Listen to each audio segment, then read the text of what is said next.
Pearl Davis is a female red pill content creator who got her start on YouTube, where she runs a show with panels of guests with varying opinions on the subject matter. She and her guests discuss issues surrounding dating, sex, and gender as they entertain her army of over 800,000 subscribers. Pearl has many times come under criticism for preaching what many see as a confusing ideology. While many are still confused in her beliefs, many more suspect it will be a ploy to attract men, because one minute she can be critical about women who are sexually active and preaches that a higher body count lowers your sexual market value, and the next minute she argues that women should sleep with men in exchange for certain privileges. There definitely will be no shortage of funny moments in a show with people of varying opinions, and in today's video, we'll be looking at some of the funniest moments on Just Pearly Things. But before we begin, please hit that like and subscribe button so you will never miss out on any of our content.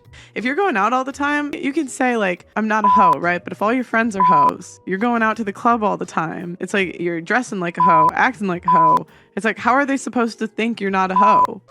Mic drop. You can like, call it that. It's same thing with a guy. If he hangs around a bunch of friends that all cheat, if he looks like he's cheating, if he's acting like he's cheating, You're gonna assume he's cheating. and you'll fall in love, because women love being cheated on. I always hear girls say broke men shouldn't have an opinion, but guys don't say fat chicks shouldn't have an opinion. Look, they can find their way into heaven, but if you got a kid by two different baby daddies, like, don't ask the next guy to wait for you. Just sleep with him, hoe. You hoe. Stop acting like you're not a hoe. That's not their fault. Like, to me, like, if a guy approaches me again, like, it's annoying, but who cares? Like, I've been in, like, I went to Martinique. I don't know if you've heard of it. Yeah, I've been there. It's nice. Yeah, it's nice. Yeah. It's nice. And like, guys there, they're like at this beach would like come up to me, and I'm like, who cares? I'd be like, go away. Well, so I'm just saying, you're gonna punish you. You said the right man has to wait, but the wrong one didn't. For you in a secular world. No, that's what you said. But if you were truly religious, like, you would have waited. And that's why it sounds like bullshit to men, because they're like, okay, well, where was this religion back when you were fucking Tyrone? Wait, so I have a question. But the least happy demographic of women is women over the ages of 45 that make between, I think it's like, between $50,000 to like $70,000 per year, and are single and childless. Like, life gets pretty bothered about it, though. What? Are they bothered about being they're the least happy demographic. Like, life gets pretty lonely after the age of 45. Like, right? I don't think as women we really understand how different the world treats us because we're pretty women. And because one day your looks are going to be gone. You're going to get no attention from men. Like 40 to no men are lining up to date 50-year-olds. Because if you've never been told you ain't shit, you're gonna think you're the shit all the time. Like, sometimes you need someone to tell you ain't shit. You know how lucky I was to grow up fat? That humbles you. I'm so glad I had brothers to tell me I was ugly sometimes. What anyone thinks about me, like, I've grown into myself, and I'm comfortable with who I am now. That, like, even if you guys call me delusional or whatever, I think I'm maybe not a 10, let's not go that far, but like, definitely an 8 per. So like, whether you guys think I am or not, that's got nothing to do with her. As a woman, I know full well it weren't ingrained in me to hate men, but as you grow up and you see them act a certain way, then you're gonna have an opinion of them. I wouldn't go swimming in Australia.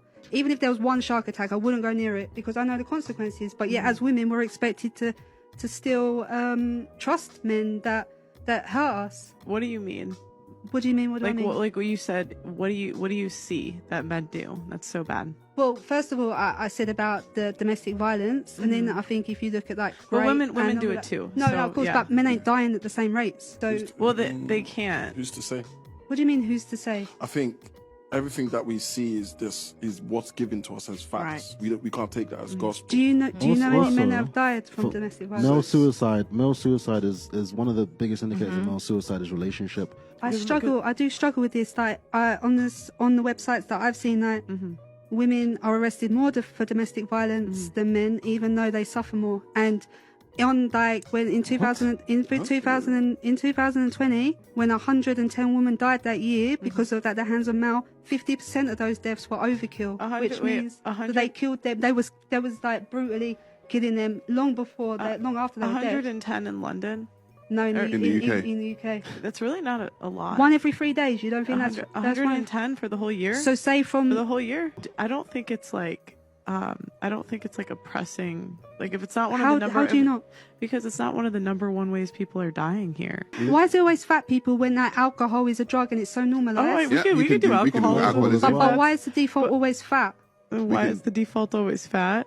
It could be alcoholism too. Because the stuff that more people die. What Pearl's trying to say is more people die each year from self-inflicted things. So say when I wouldn't excuse it. I don't believe anyone should. It's just putting it into context. So Yeah. If you take a number like 110 out of a country with like 60 million people and try and make the case that's wild. Because you're trying to generalize something about men. But and so if you're gonna make a generalization about men, I want to see, is this prevalent among men? Is this really common? And when you said 110, I'm like, well, okay, the UK is very populated. That doesn't sound like a lot of people. And when you put it into context, but they're self-inflicted, so that's on them.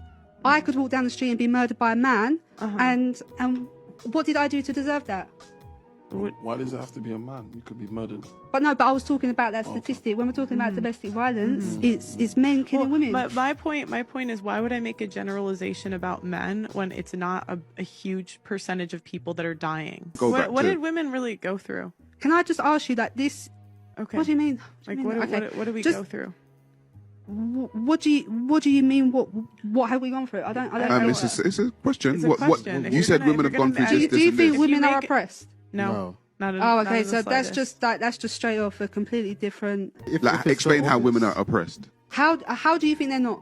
No, you're answering a question with a question. Because history. Okay, Like you think go back what to history? our I don't know how old you are, but if we look back to our nans, 25.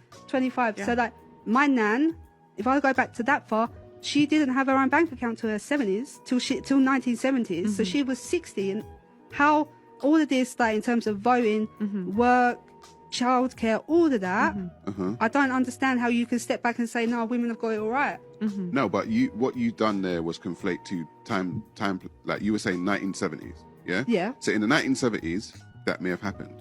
But we're not that far from that. No, but we're 50 years removed from that, but we're asking you today, are women oppressed? They may have been oppressed. I mean, I have 5 brothers, so when girls say things like men are trash, men are the problem, I'm like, okay, you can speak for yourself. Like, the men you pick are the problem.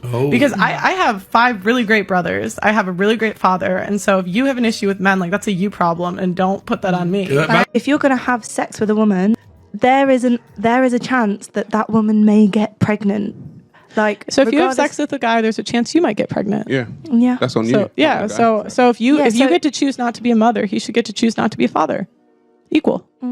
Equality. Well, that's it for today's video. Please hit that subscribe button if you haven't done so already, and don't forget to like the video.